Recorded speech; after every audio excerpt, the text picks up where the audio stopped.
할렐루야. 우리 새벽 예배 오신 성도님들을 주님의 이름으로 사랑하고 축복합니다. 오늘 우리가 함께 나눌 하나님의 말씀은 에베소서 1장 3절에서 6절입니다.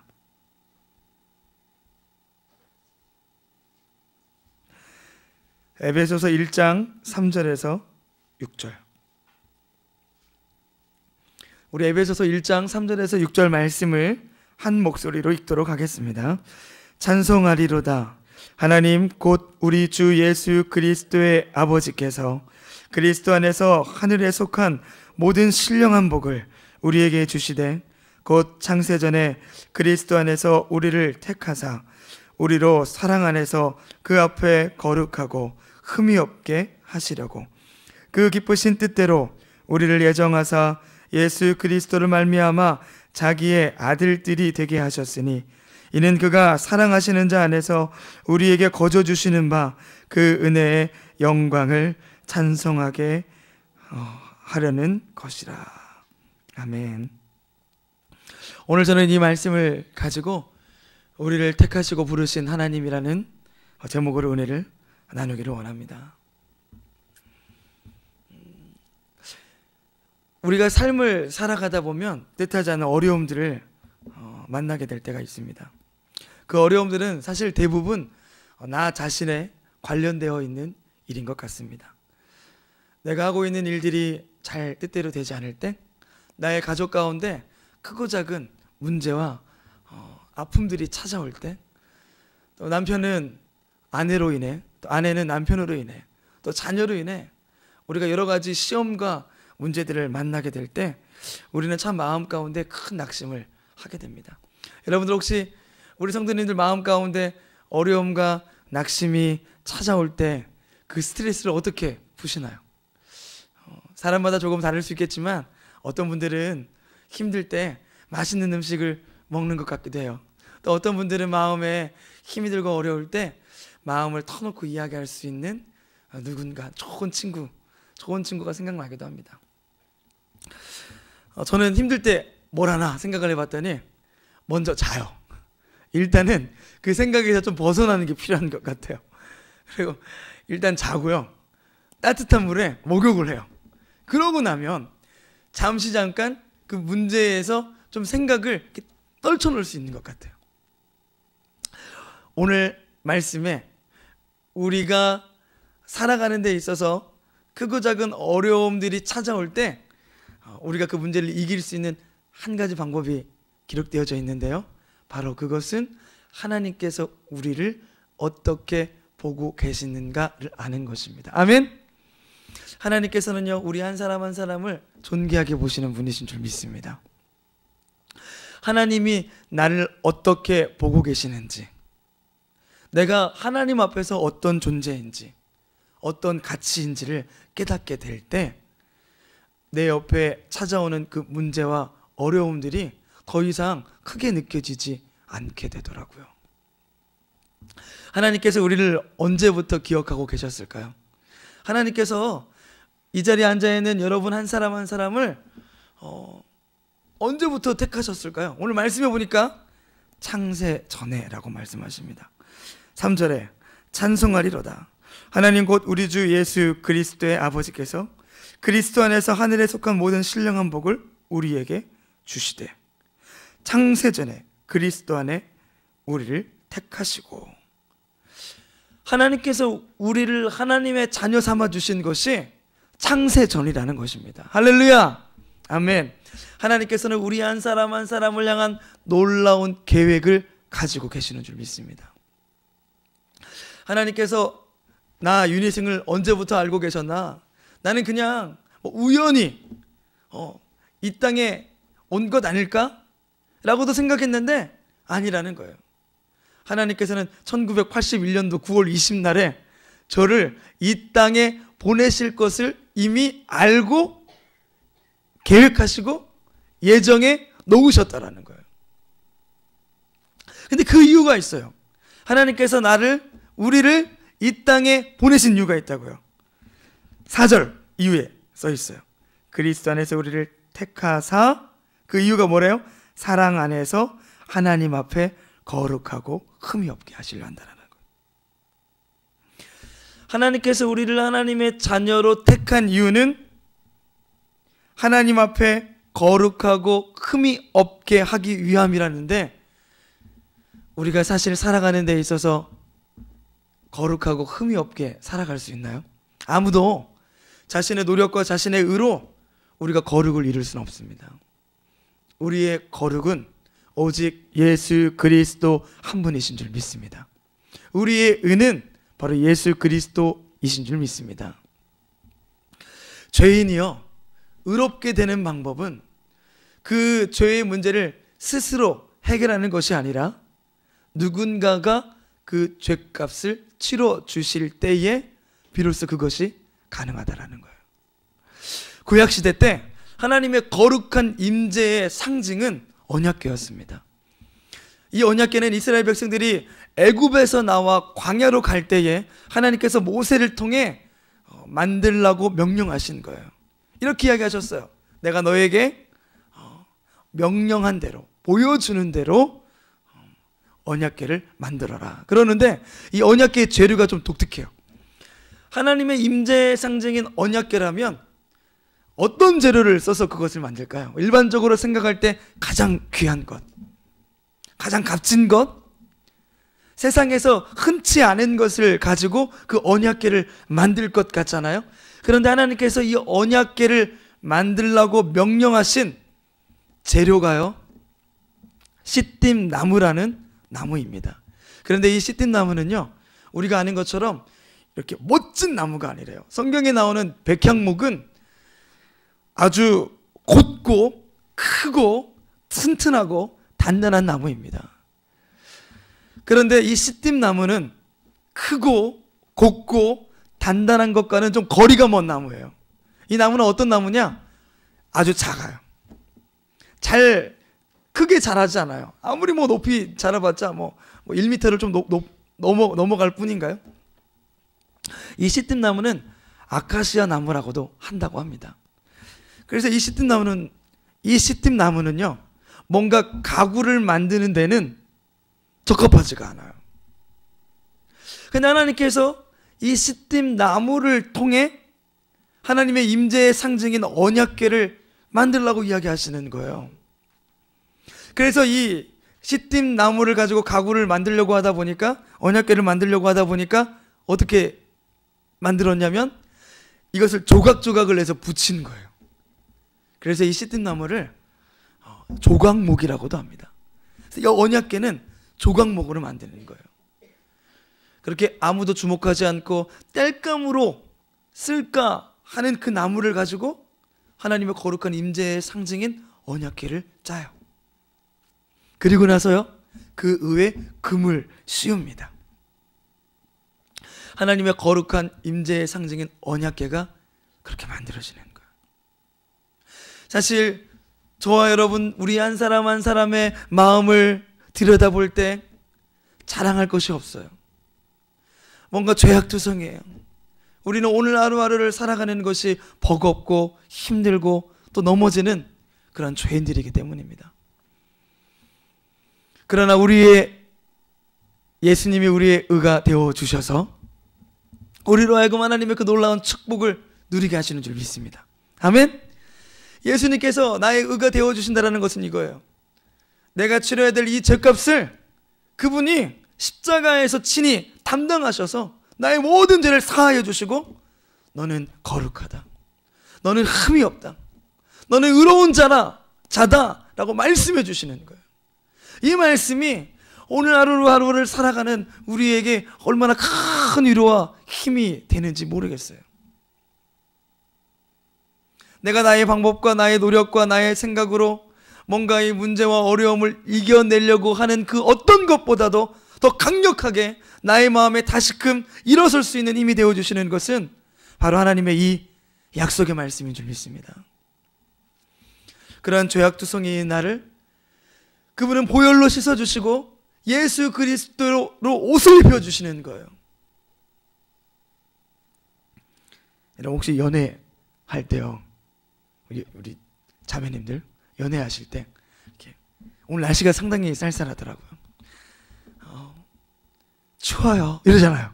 추워요. 그러면 그 옆에 있던 남자 형제님이 어떻게 해주죠? 우리 남자 집사님들 몇 분 계신데, 아, 추워? 그러면서 이렇게 옷을 딱 이렇게 벗어주잖아요.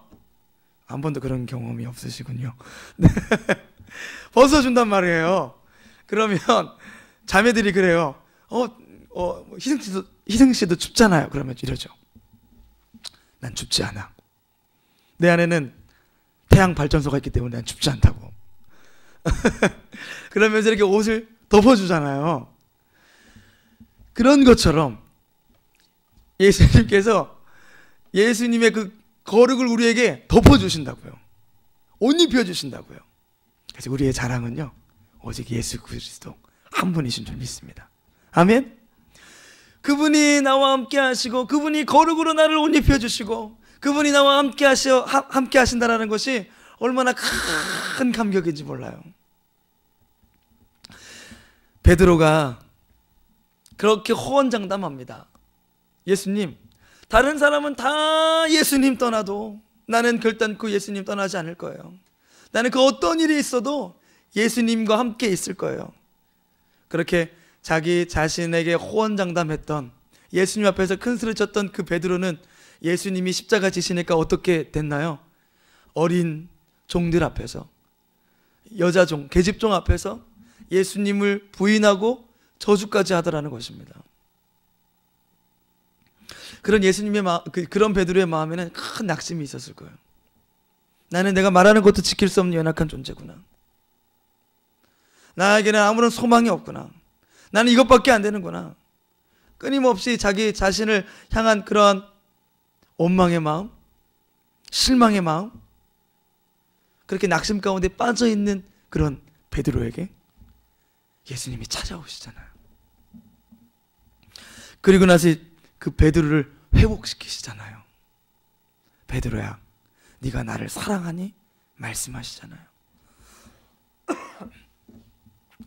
예수님이 베드로의 그 낙심된 마음을 회복시키는 데 있어서 했던 것이 베드로의 잘못을 끄집어내고 책망했던 게 아니라고요. 그분은 사랑으로 베드로를 덮어버리시는 거예요. 베드로야, 네가 지금 조금 실수했다고 그러고 있니? 베드로야, 네가 지금 조금 네 생각대로 되지 않았다고 해서 네가 그렇게 낙심하고 있니? 그래도 나는 네가 좋은데 어떻게 하니? 그래도 나는 네가 좋은데 어떻게 하니? 하나님이 너를 위해서, 하나님이 너를 사랑하셔서 예수님을 십자가에 내어주셨어. 예수님의 피값으로 사심받은 게 바로 너야. 그러니 나는 네가 좋은데 어떻게 하니?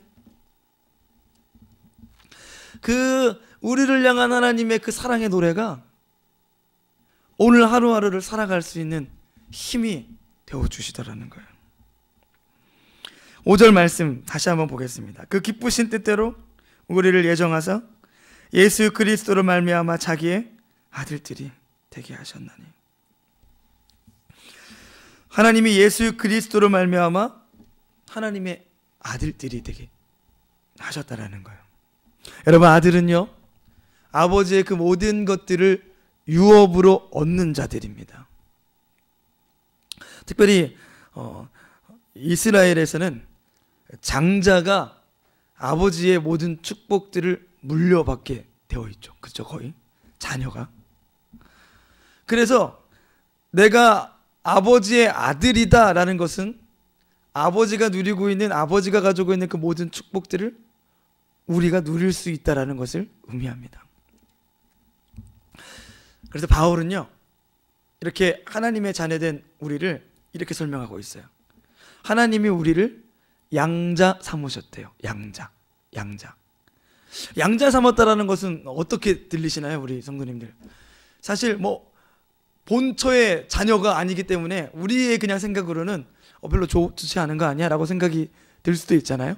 그런데 이때 시대의 양자는요, 조금 우리가 가지고 있는 양자의 개념과 다르대요.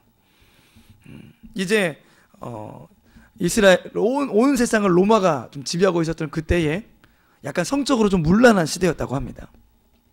그래서 그 아내를 통해서 이렇게 자녀를 낳고 나왔는데도 이 아내가 낳은 자녀가 나의 자녀가 나의 자녀인지 다른 누군가의 자녀인지 잘 몰랐다라는 거죠. 그래서 실질적으로 자녀를 낳고도 많이 버리는 일들이 좀 있었다고 합니다. 많이 버리는 일들이. 근데 하나 로마 시대에 법적으로 정해놓은 것이 있는데, 내가 만약에 양자로 자녀를 드리게 된다면 이 자녀는 버릴 수가 없는 거예요. 책임을 지는 거예요.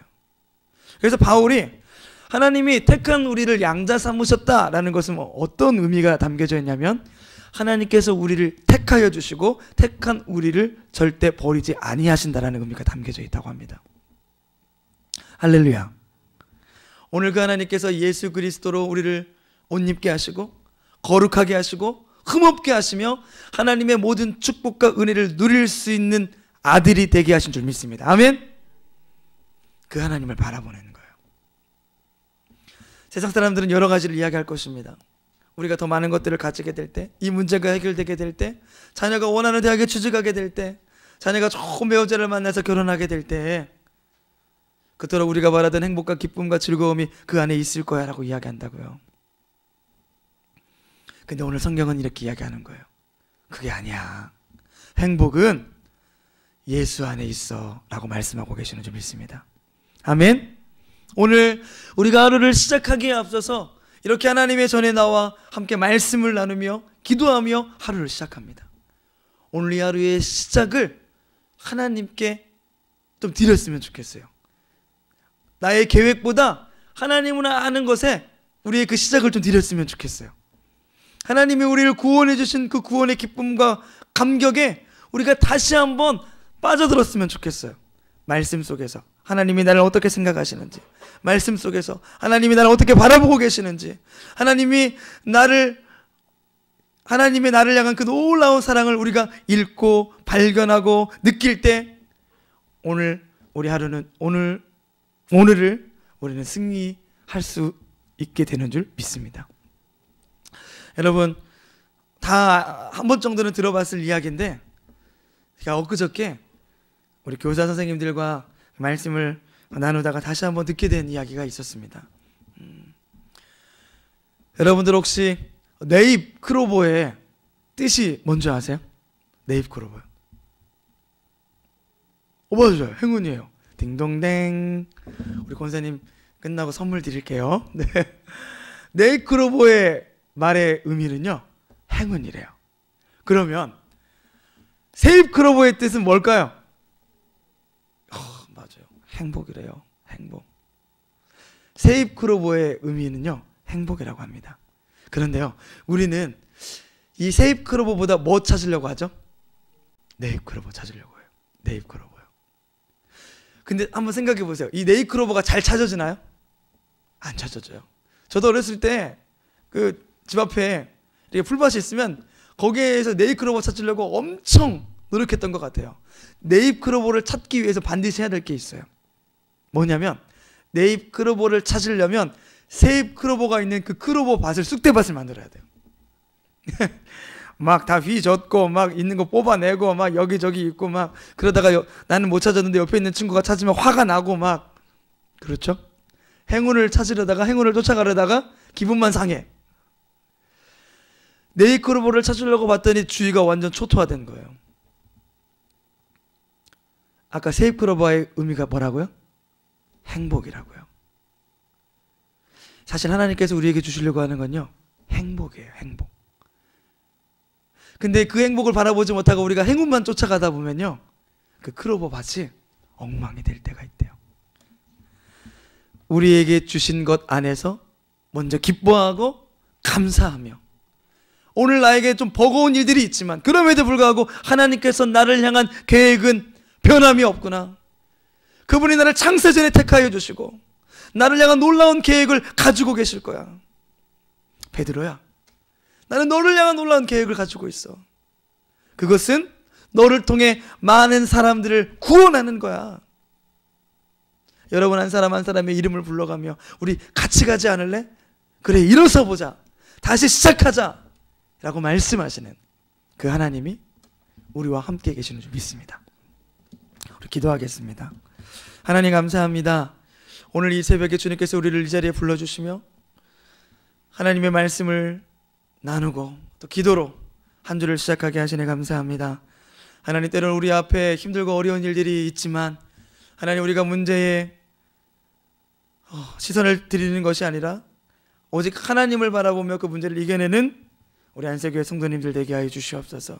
우리 안에 내주하고 계신 그리스도로 말미암아 우리가 매일의 삶 가운데에 승리의 노래를 부르게 하여 주시옵소서. 감사드리며 예수님의 이름으로 기도합니다. 주기도문으로 예배를 마칩니다. 하늘에 계신 우리 아버지여, 이름이 거룩히 여김을 받으시오며 나라가 임하시오며 뜻이 하늘에서 이루어진 것 같이 땅에서도 이루어지이다. 오늘 우리에게 일용할 양식을 주시옵고 우리가 우리에게 죄 지은 자를 사하여 준 것 같이 우리들을 사하여 주시옵고 우리를 시험에 들게 하지 마시옵고 다만 악에서 구하시옵소서. 나라와 권세와 영광이 아버지께 영원히 있사옵나이다. 아멘. 우리